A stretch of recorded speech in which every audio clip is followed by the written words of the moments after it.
Welcome to the Girl Means Business podcast. I'm your host, Kendra Swalls, a former teacher turned entrepreneur, here to help you navigate the messiness of mom life and biz life. Each week, my guest and I will share our experiences, insights, and tips to help you move your business from survival mode to success mode. So grab your favorite drink and let's dive in, because this girl means business. Hey there, welcome to episode 186 of the Girl Means Business podcast. Today we are talking all about productivity, how to make the most of the time that you have. One of the reasons I really wanted to leave my teaching job and run my business full time was I was desperately craving this time freedom, the ability to go and do whatever I wanted whenever I wanted in my day and not have to be controlled or dictated by somebody else's schedule or somebody else's needs. And so when I left teaching and I was home and I was working from home, I had this vision of like waking up each day and having the whole day ahead of me and being so productive because I had all this time, whereas before I hadn't had that time. What I quickly learned was that that's not how things work. You need structure. You need some kind of plan to your day. Because what happened was I was so focused on having freedom and flexibility that things started falling through the cracks and it became a bit of a mess. And so I then had to pick up the mess and figure out how to organize it. And so I have learned some systems and processes and automations and a system that works for me, but I love hearing how other people do it because I'm not a systems and organization person by nature at all. You've heard me say that multiple times here on the show. It is not something that comes naturally for me, but I do really love it. I love the idea of having a plan for my day, of having a structure to what I'm doing each day. And that is why I love bringing people on who are really good at the things that I'm not good at. And so our guest this week, Chelsey Newmeyer, she is a productivity expert. She's a nerd for all things time management and productivity. And after years of reading really frustrating productivity advice that didn't match her life, which, side note, she tells a story about the bad advice that she got, and it's hilarious. But she started her own coaching business to help solopreneurs and military spouses maximize their time by getting the personalized productivity that they need to reach their goals. So she is a Navy spouse and currently lives in Guantanamo Bay Naval Base in Cuba with her husband and their dog. And we had a great conversation. I took so many notes in this episode. I expect that you will want to take notes as well. So make sure you've got pen and paper or the notes app on your phone ready to go because this is a really, really good one to take notes on. And if you really find this episode interesting and you enjoy it, I would love for you to take a screenshot and share it over on your Instagram stories. Tell people what you're listening to, maybe one of your best favorite takeaways from this episode, and make sure you tag me at Girl Means Business because I want to reshare it to my stories so that we can get more people seeing our content. It's a win-win both ways. So take that screenshot, go share it on our Instagram, and make sure you tag me. All right, guys, let's get to my conversation today with Chelsey. Hey there, Chelsey. Welcome to the Girl Means Business podcast. Thanks so much for being here. I'm excited to chat with you. Hi, Kendra. Yeah, I'm so excited to be here. Thank you so much. Awesome. Well, okay, let's get started. I want you to tell everybody a little bit about who you are and what you do. So give us kind of like the backstory into Chelsey's world. Sure. Yeah. So my name is Chelsey Newmeyer. I'm a productivity and time management coach with a focus on solopreneurs.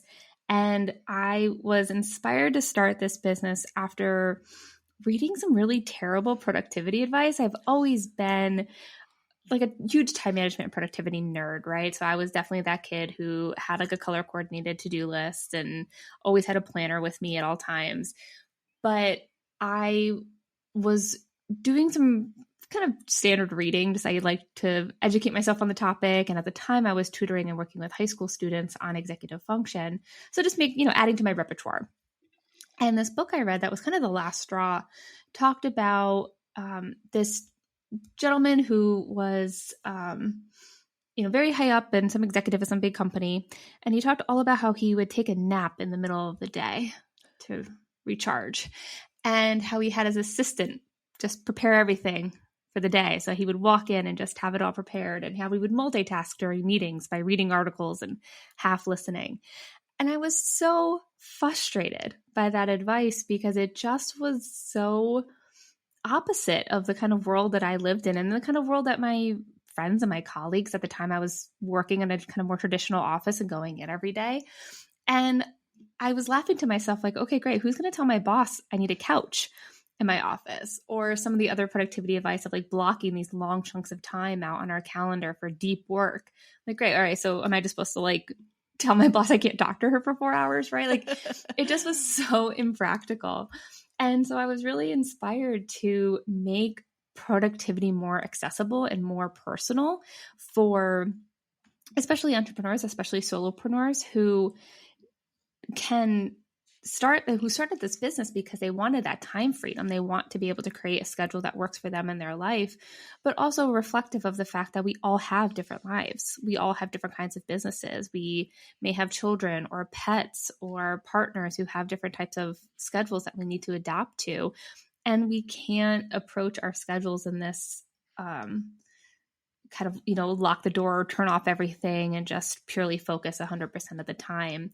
And so how do we make our schedules best reflect our strengths, our natural inclinations, what we're good at? And it has morphed into a couple of different ways. And I really landed on, again, the solopreneur stage, but I absolutely love it. I can nerd out about time management productivity all the time. But that was the inspiration for my business. And my background is actually in biomedical engineering and nonprofit. Wow. Big difference. Big difference. But I've been able to use those skills of, strategic thinking, being able to connect with people, and really put all of that time and effort into the work I do with my clients. That's awesome.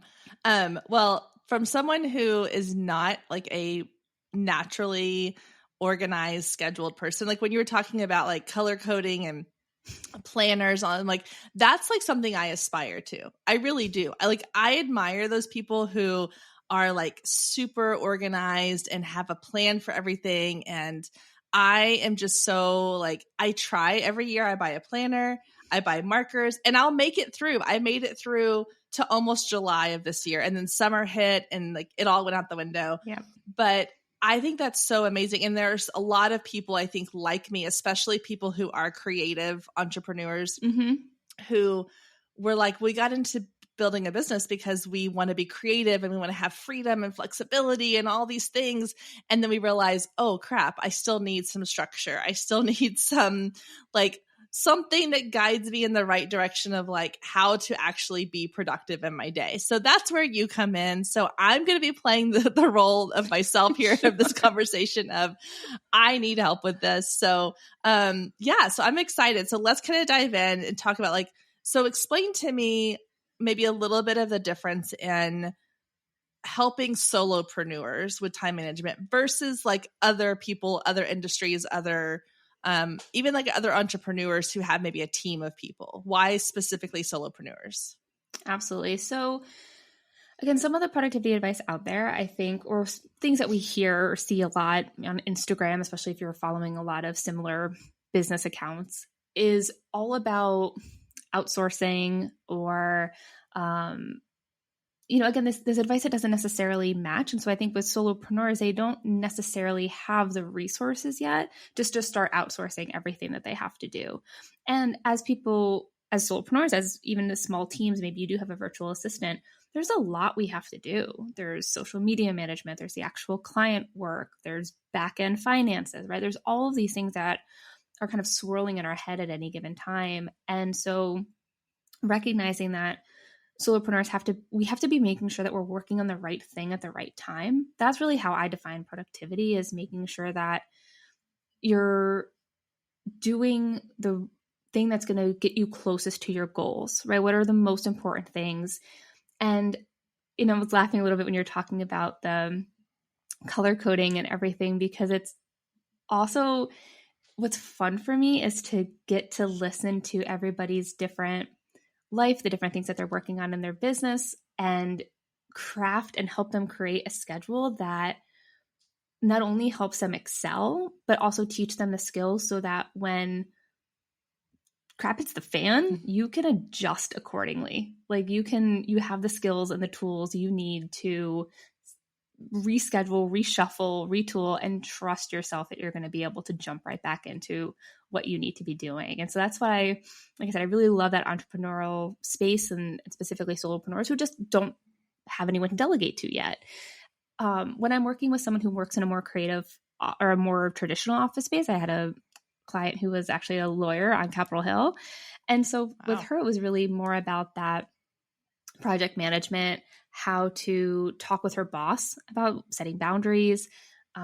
So how to create her, where she actually had flexibility in her schedule that we could work around, what her morning and evening routines looked like. So we take it out of the workspace too. So there's a lot of different ways we can go with it. Yeah. So I think for me, and for anyone who knows the Enneagram, I'm an Enneagram 7. So part of my personality trait is I don't like feeling like I'm constrained or put into a box. And so one of, I think, my pushbacks to getting organized and creating a schedule and having these things in place is that in my mind, and whether it comes from school or whatever, like has trained me to believe that in order to be organized means you have to like do the same thing every single day. And there's something in my brain that immediately is like, nope, not doing that. I need to be able to have space to have flexibility and like go randomly have coffee with a friend if I want to and it not throw off my whole schedule for the day. So let's talk about that, because I think there's a lot of people who feel that way. And not everybody, but I do think there's a good handful of people that are like, I started my business so I didn't have to be on a schedule, but we need some sort of thing. So what are some tips you have for those of us who are a little more like resistant to the idea of putting ourselves into a schedule? I love this question. And I actually had an Enneagram coach on my podcast who walked through all the types and the best tips she had for productivity for your type. So I'm an Enneagram 3, which is essentially mean I'm a built-in coach for time management and productivity. Like I was born to be this role. But she's actually also a type 7. And so to your point, the scheduling can be whatever you need it to be, right? One of the first questions I ask someone is often if they're a morning person or a night person, right? Like even something so simple as recognizing when you're going to be the most focused can help you make decisions about how you're spending your time. So if you're super focused in the morning, let's not put a bunch of meetings in the morning, right? I am much more focused in the afternoons. So I would rather have my meetings in the morning because I'm also an extrovert. So I like load up on energy and then can dive into the afternoons with more focus. So it's really just about recognizing those traits that you have about yourself, those natural strengths, and making those adjustments moving forward. Okay, hang on. I want to pause you for a second because that's interesting. Because what you just said, I want to touch on that because I would have had it the other way around. So you're saying because I'm more productive in the afternoon. So you're saying if I'm more productive in the afternoon, then I need to reserve that time for like creating content, working on things that need more attention, and then doing more of like podcast episodes or interviews and things like that in the morning. Cause I'm an introvert, extrovert kind of, but I do get like energy from talking to people. See, I would have had that flipped. I would have thought, well, if I'm more productive in the afternoon, schedule those for the afternoon. But then you're saying that's taking away my creative time to do other things, right? Stay with us. We'll be right back. If you've been listening to the Girl Means Business podcast for any amount of time, then you know my love of email marketing runs deep. Not only is it a great way to generate new leads, but it's one of the most effective methods for nurturing warm leads and turning them into sales. Now, over the years, I've tested several email platforms, and my favorite by far is Flowdesk. Not only do they make email marketing simple and easy, even for the technically challenged, but they have everything you need to create stunning emails, capture leads, make sales, and automate the entire process, giving you time back in your busy day. And the cherry on top is you're only charged one flat fee no matter how many subscribers you have. So while other platforms will increase your price when you go over your pricing tier limit, Flowdesk has no price increases or hidden fees. If you're ready to give Flowdesk a try, click the link below in the show notes to save 50% off your first year. Let Flowdesk help you design emails people will love. Click the link below and check it out. I have a feeling you're going to love it just as much as I do.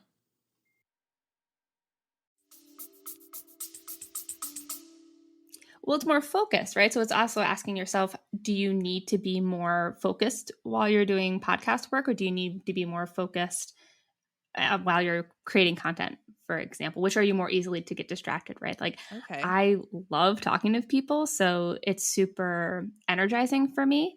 And I would rather have podcast interviews done in the morning so that I, like I said, talk to them. I don't need to be as strategically focused when it comes to creating content, right? You're kind of wordsmithing it and working it around. And I'm much more likely to get distracted and procrastinating on that stuff. So I'll save that to the afternoon when I know that it's much easier for me to like put my phone away and work at that time. Okay. That's But interesting. try it. See if it works. No, I just had never heard it presented in that way. I think I've always heard it as like, if you are more, energized in the afternoon, then spend your mornings doing more like not leisurely things, but you know what I mean? Like do more of your like intense work in the afternoons. And anyway, the way you said it, something kind of was like, oh, wait a minute. That's the reverse of the way I've always had it in my brain. So very interesting. Okay. I didn't mean to cut you off, but I wanted to like make sure I clarify that because that's a really, really good point. So continue what you were saying. We were talking about how to help someone who is like an Enneagram 7 who struggles with putting them like having that restraint on them. Yes. Sorry, I totally derailed you. My fault. Fine. So the other thing I was going to say is that I'm a big fan of time blocking. It's something that I work through with all of my clients. But one of the approaches that I take to time blocking is that I tend to do it by the day, maybe by the week. Rather than create, like you mentioned, that routine that has to happen every single day, right? I don't want your Monday to look the same every single week unless you want your Monday to look the same every single week. I always give the example too that my husband works a rotating schedule. So he works every other Monday. And so I don't want my Monday to look the same every week because if he's off, maybe I want to take a longer lunch break and we get to hang out in the middle of the day. Or if he's working, he works until later at night. I'll work a little bit later in the day. So take your time blocking day by day and maybe a week at a time so that you can be flexible, have those opportunities to go have coffee with a friend if they call you, right? Because you can say, all right, great, I'll just move this block to the next day or 2 days from now because I know I have that flexibility in my day. I know I've built that time in. Oh, I like that too. Because I'm a big fan of time blocking, but I tend to like create it and like set it, and then I'm like, oh, I have to now stick to this. And then the whole thing, it's a whole cycle. So I like the idea of doing it kind of a day or a week.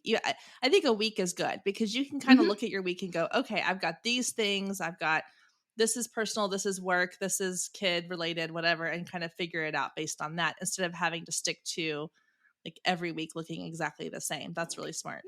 Yeah. And I always think of those blocks as guardrails, right? Like let's say you've blocked, I like longer blocks too. I don't, sometimes hour block works, but if you can do longer blocks and have more themes around those blocks, that tends to be a little bit easier for people who are newer to it or are more resistant to strict scheduling.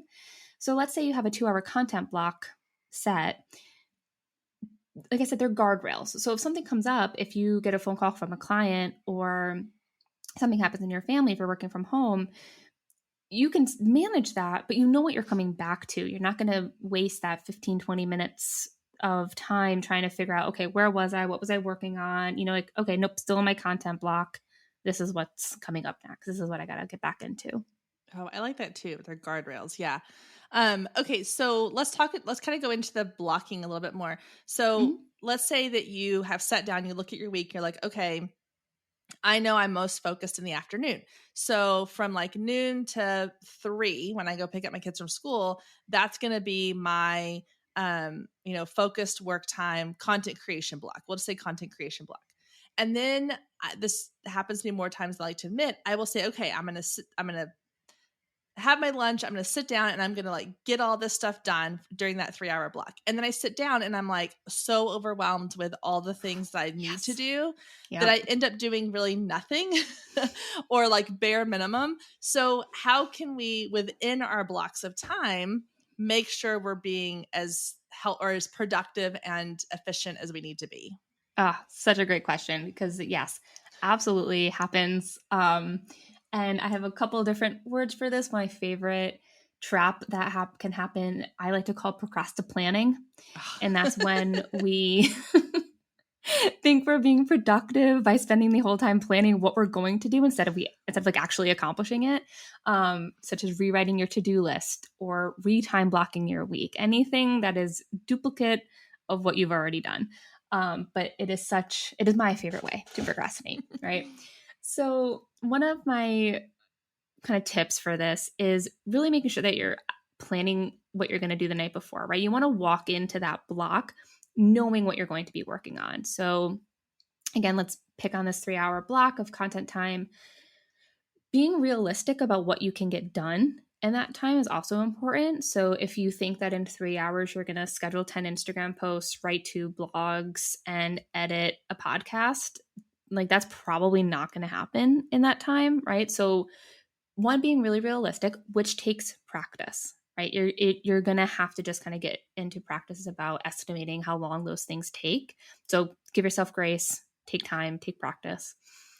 And so being realistic about that time is going to be really important. The other piece of it is making sure that you are setting yourself up for success. So when you're walking into that block, are you creating the content strategy, or do you know exactly what you need to post and you're just preparing it, right? So again, making sure that you have really distinct goals, making sure that you have really distinct tasks that you need to work on. Because if it's really abstract, it's just going to slow you down too, because then you're going to be thinking about it and you're kind of waiting to be inspired when you don't really have time necessarily to wait to be inspired, right? So we want to sit down with as much planned ahead of time as we possibly can. And then be on the lookout for some of those like classic procrastination techniques, right? It's really easy to procrastinate if we don't know what we're going to be working on next. It's really easy to procrastinate if we keep those distractions up, like our email. I don't even say put your phone away. I mean, it's a recommendation always, but like sometimes that's really hard for people. So at the very least, just like close your email out. And so giving yourself as much protection of that space in that time as you possibly can will just help you get down to business during that time. Yeah. But it's hard. It's really hard. We all have good days and bad days. I know. I like when you were explaining, like you could do 10 Instagram posts and 2 blog posts and a podcast edit. Like that's exactly what I think I can do in 3 hours. Right. Realistically, I can do maybe half of that. But I always have this grander plan of like, no, I can do all of these things and it's going to be so great.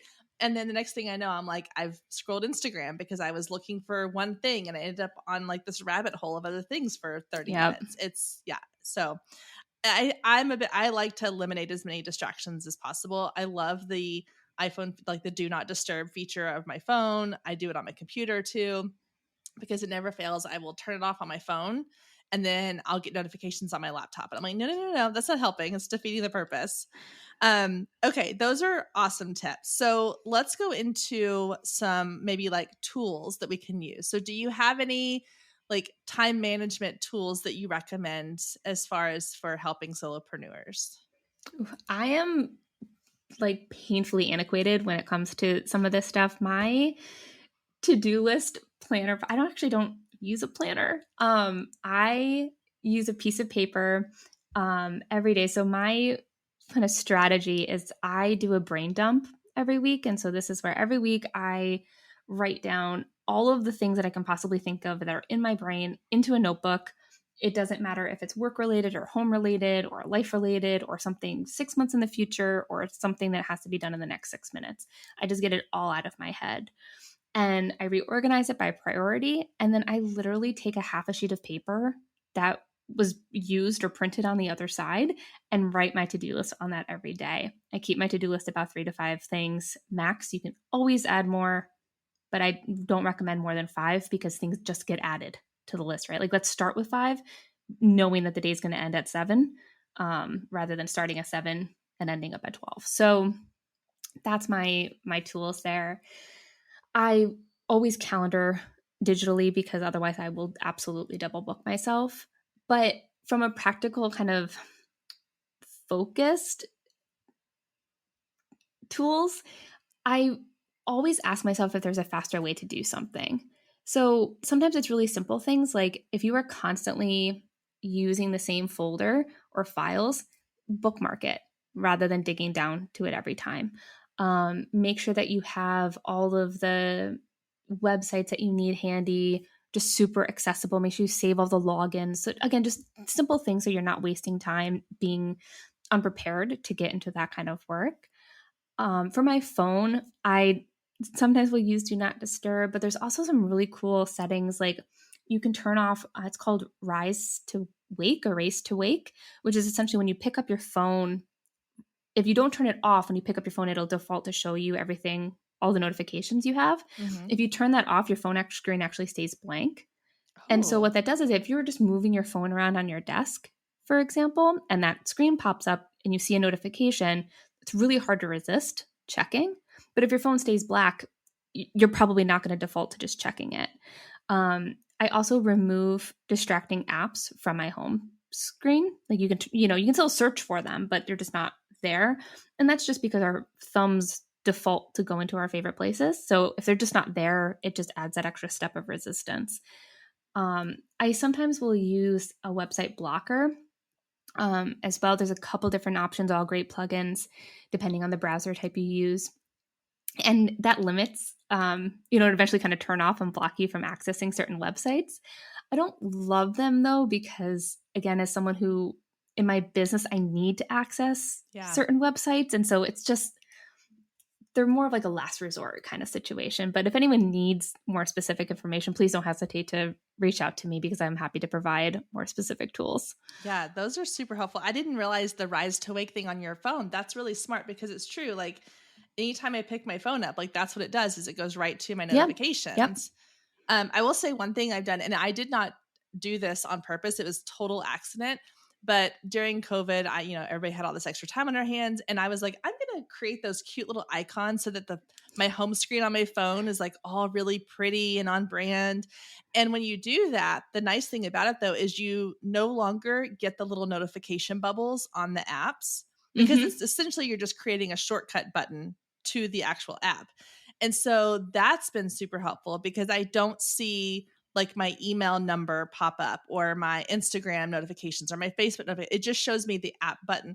And then I have to open it up to actually see the notifications. Oh, I love that. Yeah. So that was an accidental win because I didn't intend on it doing that. It just happened that way, but it's made a huge difference because there's something in our brain that when we see, and I'm one of those people I can't stand those red notifications. Like my husband, no. I'll check it. I'll look at his phone sometimes and he'll have 800 unread emails on his personal email account. And I'm like, how do you live like this? That is awful to me. So if I see those, I have to go in and clear them out.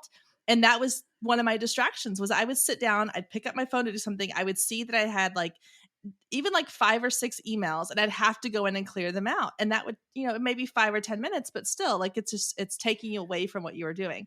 So that was, like I said, an accidental win for me. Yeah, any push notifications you can turn off. I just recommend it. And it takes a little bit of time to kind of get in, and it's annoying to get into all the apps, but it declutters. It feels, for me, it's very cluttering. And so if you can just declutter that stuff off your phone, I highly recommend it. And you don't miss it. I think I used to think but I want to know when somebody messages me or when somebody likes my post on Instagram, and you don't need to know right away and you're not going to miss it. It's really totally going to be fine. So yep. Yeah. Well, this has been so helpful. Already, like, I have so many things I'm walking away from, like, I'm going to need to like implement these things. This is so good. So I really appreciate you taking time out of your day to share with us. So tell everybody where they can find you if they want to get more information or get in touch with you. I know you have a podcast as well, so share that information so that people can become part of Chelsey's world. Yeah, please. So my Instagram is Chelsey and Coaching, and it's Chelsey with a Y. And I'm happy to share any resources there. I love to post tips and tricks that I find, but I never want to call them hacks, right? It's not productivity hacks, right? Where I'm teaching you skills so that you can do this for yourself. And I have a podcast called From Overwhelmed to Under Control. And I love to interview other entrepreneurs and other solopreneurs about their schedules and their lives and how they manage their time, just to demonstrate that it can be done in so many different ways and it really is personal. And then my website is chelseynewmeyer.com, and that's where you can learn more about one-on-one coaching looks like, or my group coaching program, and learn a little bit more about me. Awesome. Well, and we'll make sure I have all that linked down in the show notes if anybody wants to grab those links. So thank you again, Chelsey. We really appreciate it. This has been awesome, and we'll chat with you soon. Thanks so much. Thank you so much for joining us today. I hope you enjoyed the conversation as much as I did. And as always, you can find any links or resources mentioned in today's show down in the show notes.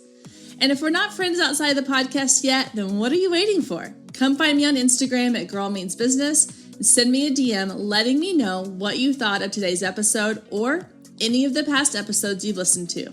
You can also take a screenshot of today's episode and post it to your stories, tagging at Girl Means Business, and I'll give you a shout out on my page. I love connecting with you and hearing all about your business and can't wait to get to know you more. I hope you have a wonderful week, and I will meet you back here next week, same time, same place.